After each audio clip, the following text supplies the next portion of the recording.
You know the vibes out on this side. Yeah, you know the vibes. Been in this thing winning rings for a while. Put it to the test, I could win it in a trial. Ain't no need to flex, cause I know you see the style. Yeah, I know you see the vibes. Yeah, I know you see the vibes.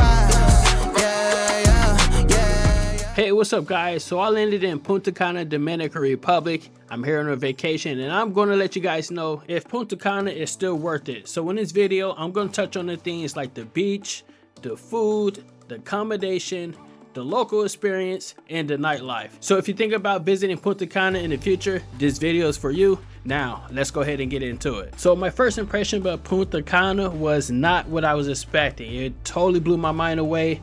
I was most impressed about the beaches, the white sandy beach, the crystal clear blue water, the tourists. It's so many people from all over the places. I've seen a lot of Canadians here.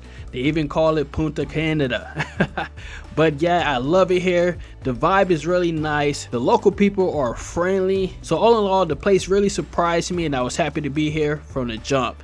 My first day, I couldn't wait to hit the beach, and that's exactly what I did. So as I was walking the beach, you can see there is a lot of people doing a lot of fun activities here. It seems like this is a resort type of stay. So they do have a lot of resorts here. Now you don't have to book a resort, which is all inclusive, to where you're just locked in. I don't want to say locked in, but you're pretty much just limited to all the activities and the food that they serve you within your whole entire stay. Now I came here as a solo traveler, but trust me when I say this, I did not feel alone here. There are so many people you can meet and make friends with from day one. It's almost impossible to feel lonely here. Like I said before, full of different tourists from all corners of the earth. Everyone here is in a positive mood and it is a positive atmosphere. So hit the ground running and explore as much as you can. Now let me talk about the beaches for a bit. Now the beach is kind of weird because it is public and it is private at the same time. So if you're not at a resort, which is an all-inclusive resort, they're going to ask you to have a wristband to identify if you are in the club or not. And if you are not, it's okay. You just cannot, help yourself to their all-inclusive drinks and their food and things like that. You pretty much have to stay on the coast of the beach by the water and just pretty much walk it down the entire shot. So if you just want to chill, relax, and sip something and drink while you're on the beach, you can do that. If you're feeling more adventurous, you want to go parasailing, you want to go on a boat snorkeling, they got that activity too. So there's tons of things to do on the beach. They have a lot of excursions for you to try. After you spending all the time and having fun on the beach, if you ever decide or feel like you're getting hungry or thirsty, don't worry, they have tons of bars, tons of restaurants that you can choose from, and most of all of them are walking distance, so you don't have to worry about taking a taxi or anything. You can literally just walk and take you a couple of minutes to reach anyone. Since we're on the topic about food, let's go ahead and dive into that. Now, I'm not even going to lie to you. I'm going to be totally honest. I thought the food was okay. I'm gonna give it probably like a 5.8 or a low 6, like 6.3. And I'm totally being honest with you because I've been in a lot of places.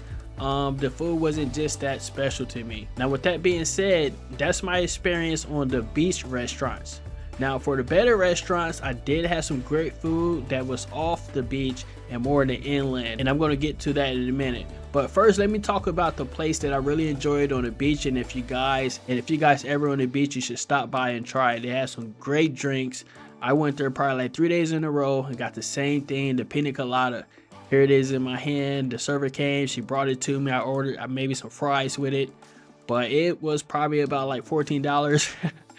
But it's worth it because I'm telling you, I got like halfway and I started feeling the buzz. But don't worry, everything is very affordable. I think just more so on the places of the beach is a little pricey. Yeah, but go inland for more fancier, fine cuisine. I'm telling you, this is the more better food. And I Googled and it has some good reviews and I can vouch for it.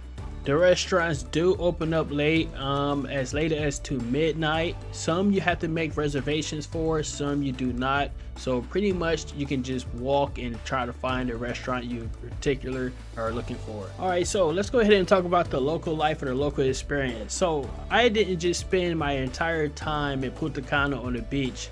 I spent my time outside in the mainland as well. So I booked my Airbnb in the mainland, and then I booked the hotel by the beach. So I split that in half and got the experience of both. Now, so for the local experience, I will say this: the people are friendly. I'm not even gonna lie, I was kind of worried because it was unfamiliar for me, but by the second day, I was out all night walking by myself as late as 9, 10, 11 o'clock at night. And you will see other tourists doing the same thing. This is a resort city, so it's highly protected with security, so you will feel safe no matter where you are and where you are going.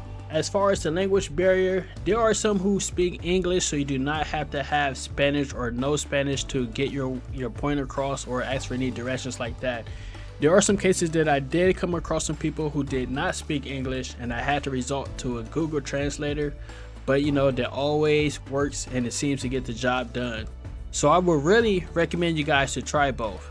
Try staying in an Airbnb or hotel off the beach, and then maybe for the second half of your trip, find an Airbnb or hotel on the beach. And since we are talking about stays, you can pretty much guess where I'm gonna go with this next, and it's the accommodations. So I'm gonna recommend where I stayed off the beach because it is not a resort. You're not locked in. You pretty much got all the freedom to go and come as you please, and it's highly secured by the golf course, got its own private security and its own private beach, and I stayed at the Caribo. It looks like a villa. I really like it. The setting is nice, very quiet. It has its own pool. It's also close to casino, some popular nightclubs. It got a walking distance to the mini market. It's just perfect in my opinion. It was very affordable to stay here. I stayed here for 4 nights, and then I moved to my hotel, which was closer to the beach. For this particular stay, I will go more in depth in the next video, so you guys stay tuned, like and subscribe if you want to check that out. Locations matter, so some places are cheaper than others, but all in all, I think they're all very affordable. It just depends on what you're looking for and what's your vibe. If you like to party and not afraid of the noise, then you can stay on the beach, but if you like the peace and quiet and more relaxing vibe, then stay off the beach. Okay, and lastly, let's go ahead and talk about the nightlife. Now, I didn't go out too much and I didn't indulge too much in the club, but I did go out there just for a couple of hours just to capture this footage for you guys to give you some type of idea of what to expect when you're there. So if you want to get out there and experience the nightlife, Punta Cana definitely had that for you, as you can see. So my overall honest review of the place, Punta Cana is good. It's great for a short getaway. I'm going to emphasize short because after a few days, I found myself getting bored. Yes, things became very repetitive to me. I was Googling and find out with more attractions, more things to do, but it just seems like this is a just relax, unwind, and slow the time down type of a place. So if you're thinking about coming here for more than a week or two, I would really think you should rethink that through. Take my word for it. I already been here. I lived through the experience. So if this is going to be your first time, just please take my word for it. I won't steer you wrong. Overall, the food is okay. Could have been a lot better. I think it's affordable. It's not too pricey. You can get by without learning Spanish. The language barrier is not too bad. Would I come here again? Yes, I definitely will come here again. Actually, I am planning to come there again, but it will probably be to Santo Domingo or Sosua. Alright guys, that's it for this video. I got more on the way. We're going to dive into Punta Cana and more in depth in my next videos. This is just an overview of what you should expect if you ever decide to come here and if it's still worth it. So if you like solo adventures and solo travel, please like and subscribe. Follow my channel. Alright guys, this is Real Travel Speaks. See you in the next one. Peace. I can't have it any other way. Want the trophy, gotta take it out my face. Yeah.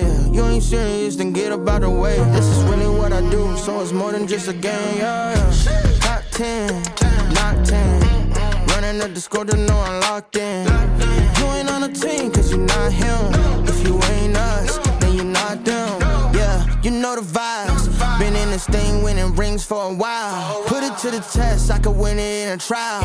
Ain't no need to flex, cause I know you see the style. Yeah, I know you see the vibes. Yeah.